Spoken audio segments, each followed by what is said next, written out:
Hello and welcome to Host Planet Bitesize, the podcast brought to you by Host Planet and Hostfully. My name's James Farley, the founder of Host Planet, and our goal is to share everything you need to know about buying and managing short-term rentals. Today's guest is Sean Kemper from ETI Solutions, and he'll be sharing 5 cleaning tips for pet-friendly hosts. Okay, real talk now for all you hosts out there. You know that moment when your guest messages you again with, "Hey, what's the Wi-Fi code?" Or you're staring at 5 different calendars, wondering if you've accidentally double booked the cottage. Yes, we've all been there. That's why here at Host Planet, we recommend Hostfully. It's basically your rentals control center. It handles bookings across all the big platforms, syncs your calendars to ensure there are no double bookings, automates guest messages, and even creates these really slick digital guidebooks that stop all the repeat questions. Honestly, it just makes your life easier and keeps your guests happier, helping you achieve those all-important 5-star reviews. And here is a little bonus. If you're a Host Planet listener, you can get $500 off onboarding for Hostfully's property management software and 30% off digital guidebooks for life. Just hit the link in the show notes and use the codes PLANET500 for the PMS and Host Planet GB for the guidebooks. And if you'd like a proper walkthrough, there's also a link to book a demo with Frank Bosey from Hostfully. He will show you how it all works. Less stress, more bookings, sorted with Hostfully.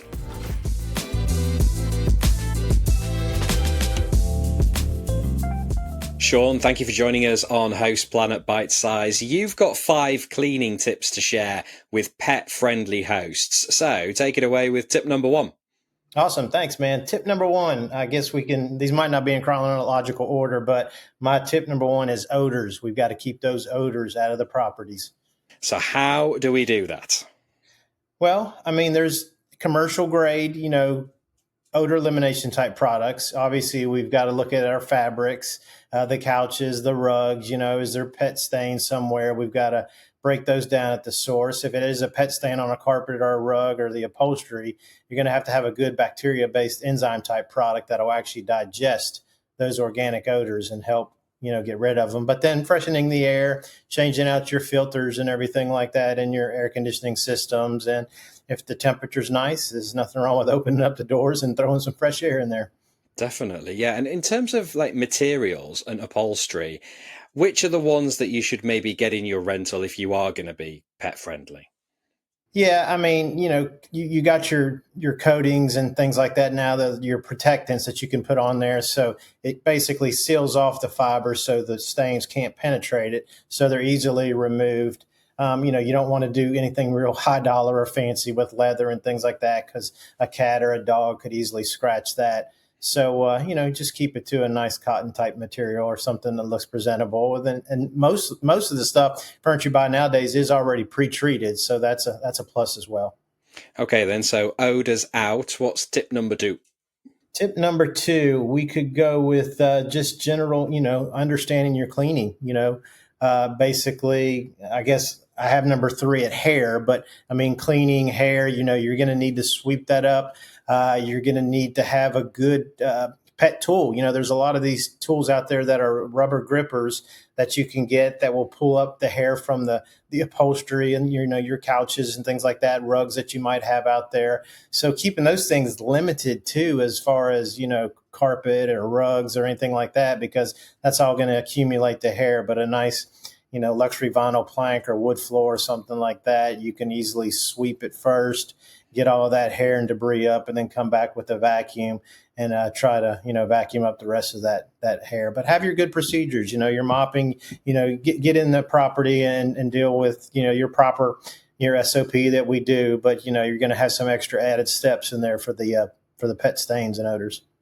And if you are pet friendly and you're working with a cleaning team, how important is it to train that cleaning team on your standard operating procedures so they know what the benchmark is? Yeah, I mean that's critical. I mean that's one thing I do in my business when I do consulting and training is you've got to have those processes in place, and they've got to be documented. And I can tell a story when we're done with this within a property we just recently stayed in, which obviously didn't have an operating procedures because they missed a lot.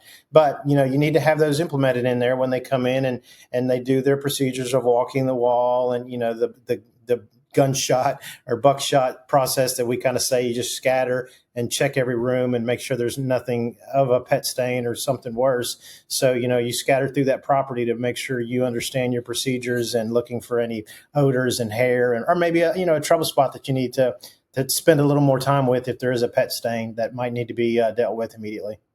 Okay, then that's the top two tips. You've already trailed number three, which I think is going to be pet hair. And I guess this is going to be a focus for a lot of hosts and property managers out there. How do they deal with pet hair? You better have your arsenal of tools. Like I already mentioned, your rubber gripper. You need to have your good enzymatic bacteria type product that will digest these odors.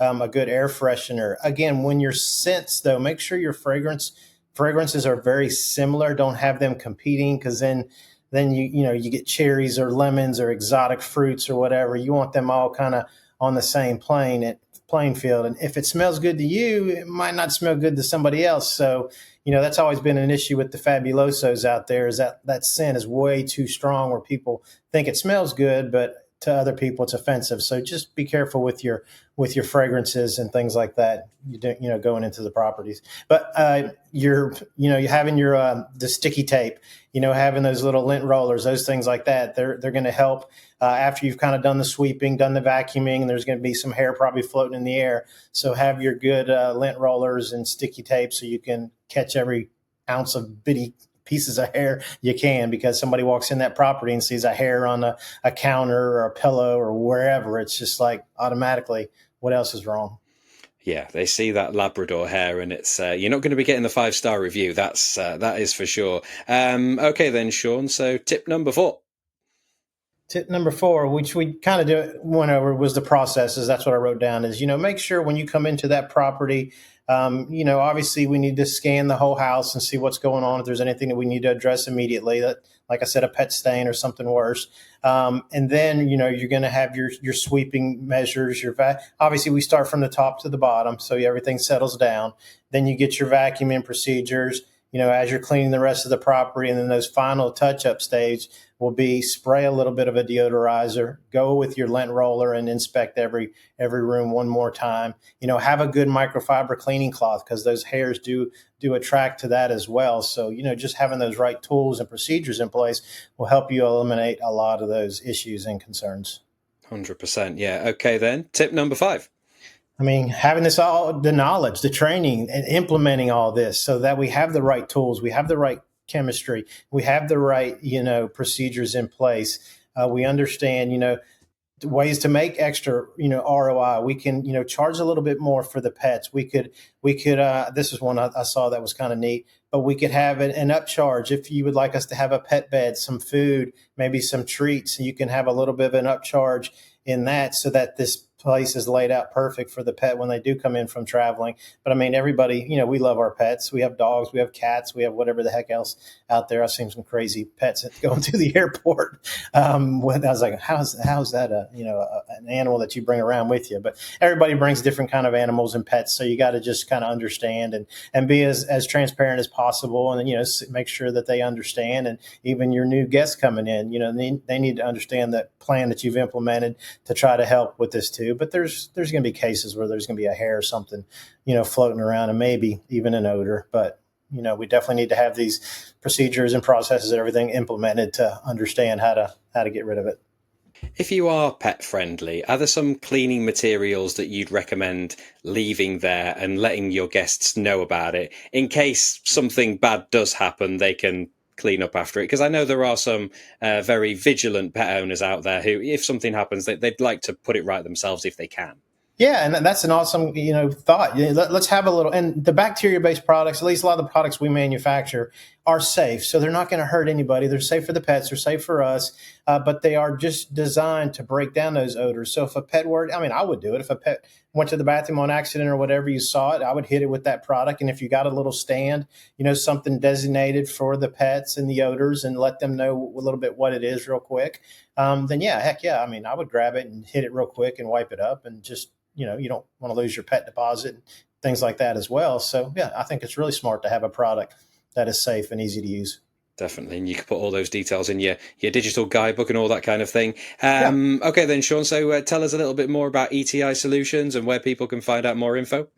Well, James, it was nice to meet you over in Kansas City at the World Cup training we did about a month ago now. But ETI Solutions, educate, train, and innovate. That's basically what I do for the vacation rental space. I've been doing this for 20 years.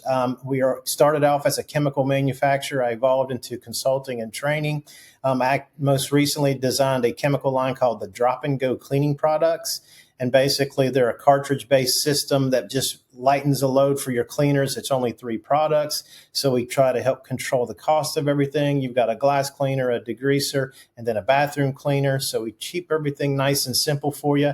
But these products are tested by vacation and short-term rental folks. So we know what we're doing. Commercial-grade products. They help you eliminate these issues. Blackfoot, which is a big problem with the people walking barefoot or on socks on the floor and their feet turn black because there's a residue of buildup on the floor. We have remedies and solutions for that. Our website, etisolutions.co, will have a list of all of our products on there. And there is the Blackfoot Destroyer that I manufactured to get rid of that issue on floors. So there's some great tools and products to make their lives a little bit easier. I love that, the Blackfoot Destroyer. Yeah, I remember when I spent a few years living in the Middle East, and you're in your bare feet most of the time because it's so hot out there. And yeah, the last thing you want to do is look down at your feet and see that they're completely black bright. Yeah, so they think they're dirty, even though they just cleaned it. But they're still just it's chemistry. It's a buildup, which is how we help educate. Absolutely. Sean, it's been a real pleasure. Thank you for sharing those tips and for joining us on Host Planet Bitesize. Hey, thank you for having me. Great to see you. All right, that's it for today's episode. My thanks to Sean for joining us and sharing those tips for pet-friendly hosts. Remember, this podcast is brought to you in collaboration with Hostfully, which is trusted by short-term rental professionals across the globe. As a Host Planet listener, you get 2 exclusive offers: $500 off onboarding for Hostfully's property management software. Just use the code PLANET500, and 30% off digital guidebooks for life. Use the code HostPlanetGB. To grab these deals, click the link in the show notes or head to hostfully.com. For more free education, tips and trends from the STR industry, visit hostplanet.club, where you can sign up for our newsletter, listen to our podcasts, and download a suite of ebooks for hosts and property managers. That's it for today's episode. Until next time, happy hosting.